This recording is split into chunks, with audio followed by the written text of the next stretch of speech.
Welcome back to the morning show. And speaking of welcoming folks, Dr. Alona Pulde joins us, who, along with Dr. Matthew Lederman, have co-authored the Forks Over Knives plan, how to transition to the life-saving whole food plant-based diet. And may I call you Alona? Yes, that's perfect. Thank you so very much. And say hello to Kasey Sylvia, who's here with us as well. Good morning, Kasey. Good morning. I'd like to start by just throwing this out. Food is medicine. Yes? Yes. And yeah. Yes, please. Let's start with that premise that food is medicine. Yes. Where can we find cures for some of the common things that ail us? Like, the concept of food as medicine is actually not a new concept. It was said by Hippocrates so many, many years ago. And I think we're falling back into that philosophy, which is wonderful. And what I have seen and what has sparked me to continue following this path of food as medicine and passing that on to my patients is that in these foods, and the foods that we're talking about are fruits, vegetables, whole grains like rice and oats and barley and millet and wheat, and legumes, your beans and peas and lentils. Those are ingredients that you can then make, delicious recipes like pizzas and lasagnas and mashed potatoes and enchiladas, and these are the food groups that actually not only prevent disease, but have been shown to reverse diseases. And these, I'm talking diseases that are number 1, number 2, number 3 killers, heart disease, diabetes, cancer, stroke. Wow. So it's amazing. It really is. On page 188 of this is going to, I hope this is going to sell 2 million copies. Thank you. There's a wonderful recipe of chickpeas in greens. Let me tell you, Doctor, I take chickpeas and I mix them in with a bruschetta, and I just chill it. And it is such a nice little side dish. Easy, simple, and nutritious. Yeah. I mean, garbanzo beans, greens, those are two, of those core ingredients that are just so health-promoting. Yes. And delicious. Oh, absolutely. So help us understand how we can, not only cure certain ailments, but live longer and healthier through your, way of looking at whole food, plant-based diets. Yeah, so what we talk about in the Forks Over Knives plan is a 4-week transition because it's a new concept for a lot of people. And so jumping in 100% or 80% or 90%, isn't always an easy thing to start off right away. So what we kind of encourage people to do is start meal by meal. Start with breakfast and find 2, 3, 4 breakfasts that you really enjoy, and there are, so many recipes in the book to give you ideas of what those breakfasts can look like. Yeah. And a lot of times I tell people, because they always look at me and they're like, well, what do you eat? Are you just eating salad? Are you just eating steamed vegetables? And it's like, no. I'm eating so many delicious assortments and dishes, and a lot of them are recognizable to people already. So I ask them, what do you eat for breakfast? And they'll say, oh, I have a scramble. Well, great, you can have a scramble. Let's make it with tofu. I have oatmeal. Great, you can have oatmeal. Have as much as you want. Let's put some fruit in there. Let's put some nuts in there. I have enchiladas for breakfast. Great. You can have enchiladas. Let's focus it on beans. What do I do for lunch? And that's week 2. So week 2 kind of goes into lunch. I have burgers. I have pizza. I have burritos. I have sandwiches.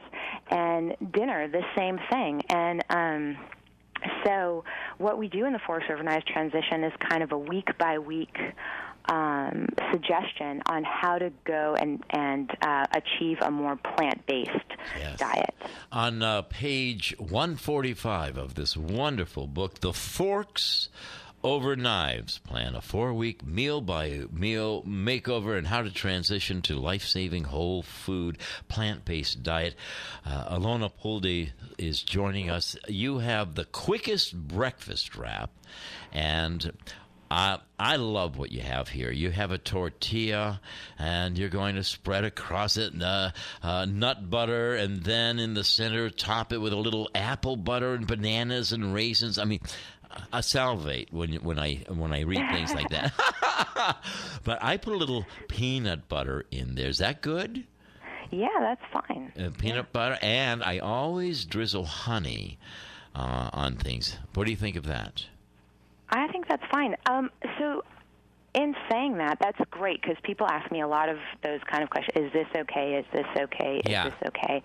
And the idea is you got to make it taste good for you so that you keep doing it, right? Right. And for some people, that will mean going that they'll be fine going 100% plant-based and doing exactly what you did, making substitutions or additions. So if sunflower butter or almond butter aren't quite your thing, peanut butter is, or cashew butter, or, whatever you like. Right. And for other people, it might mean adding, not going 100% plant-based, but going 50 or 60 or 70% plant-based, which just means adding more of those food groups, more of those fruits, vegetables, whole grains, and legumes, and topping that off with a little bit of chicken or a little bit of fish or, something like that. But the idea is this is a lifestyle. It's not a fad diet. Right. So you got to make it delicious for you. You have to pick the recipes that you're enjoying, and that will keep you going. Okay, Kasey, I know you're jumping to ask Dr. Simi, but us Greeks, we make yogurt, and some people, they don't like the taste of a plain yogurt, doctor, so I pour honey on top of it, and it just transitions. The taste is out of this world. Honey and plain yogurt. Maybe with some crushed walnuts that are toasted. Ooh, it's better than baklava. And baklava is pretty delicious. Yes, it is. No, I was just going to say, I am something of a picky eater to extremes. And it's very hard for me to find something that would be considered nutritious and healthy when I am such a picky eater. But I wanted to say I did recently discover roasted red pepper hummus on like a wheat tortilla with tabbouleh.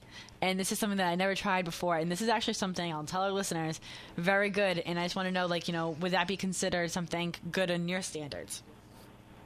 Absolutely. Hummus is made of garbanzo beans. Mm-hmm. That's a delicious spread to use on almost anything, and it really flavors a dish. Yes. And you raised a good point. Like, even as a picky eater, you can find something that you like. And the reason for that is because the recipes, the things that you can make from these ingredients is really endless. And like I said, like things that people are already familiar with. So a wrap or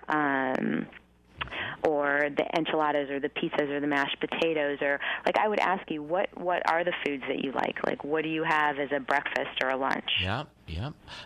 Well, for me, it's anchovies, Kalamata olives, feta cheese, but I'm out of the ordinary, doctors. I'm way out of the ordinary.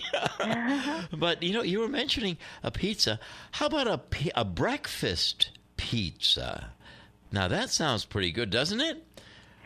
Yeah, the beauty with these foods is that they are health promoting.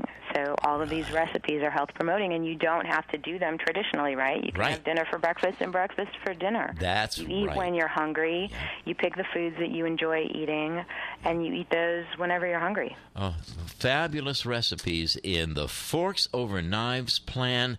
I hope, once again, that you sell 2 million copies of this, because so many people have testimony saying you've helped change their lives. And, when they say this, they mean it with their hearts, and that means a lot. You ought to be hugged many times over. Thank you so much. Oh, thank you so much. Let's leave you to have the last word here, Dr. Alona Pulde. What is the last word that you'd like our listeners to go away with about your book? You talked about testimonials. You see a lot of commercials or a lot of diet ads, and in the fine print it says, this is not a typical result. Oh, yes. I see just the opposite. I see patient after patient after patient getting better on this lifestyle. And I think the thing that I would encourage people to do is get the book, try it out 4 weeks, and you can do anything for 4 weeks. Of course. Give it a try, see how you feel, and I think that will speak for itself. Awesome. Are you off to your next project, book-wise, or what are you working on next? Anything? We are. We're working on a family book, which should be coming out next year. Please let us know. We'd love to get back in touch with you when that comes out. Sounds great. Thank you, and you did too. Thank you so much for what both of you have done to make this a better life for so many millions of people. Thank you, Doctor. Thank you so much. You betcha.